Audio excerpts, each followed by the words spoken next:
So DYCD is cutting funds specific to LGBTQ programs.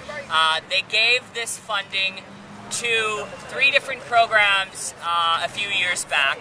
Gave over $400,000 to each program. There was a specific pot of money made for LGBTQ specific programs, and now they are systematically cutting off the LGBTQ programs and giving that money to other programs that serve mainstream and are telling us to send our LGBTQ youth to these other mainstream facilities, which we know for a fact the youth are being targeted by their heterosexual counterparts because of their sexual identity, their gender identity, their at higher risks of suicide, HIV and STIs, drug use, sex for survival. There are a lot of youth that are, having sex with individuals just to have a place to sleep at night or food to eat.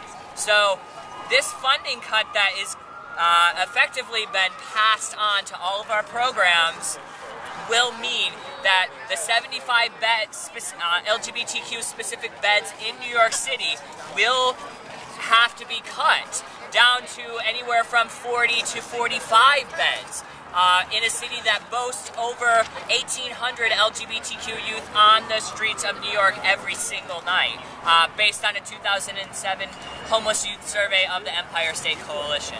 So we're calling on City Council to call a press conference to actually talk among City Council about this issue and to look into why DYCD is specifically targeting homeless LGBTQ youth and homeless LGBTQ youth programs and giving the money that we once had to our heterosexual counterparts, which we work very closely with. And if you take out, pieces of this system that we've spent 10 years creating, essentially you'll have a domino effect because the youth that are waiting on beds at one program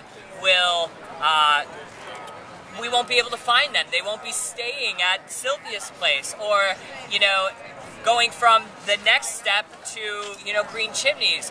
They're not going to be, if there's less beds at one program, you're going to have less youth that are able to get into those beds, which, we already have waiting lists that are through the roof. It could take anywhere from 1 to 5 months to get into shelter.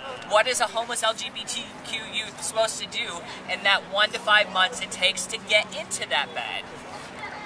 And so essentially, that is what we're trying to get City Council's attention and point out that DYCD is unfairly targeting LGBTQ youth.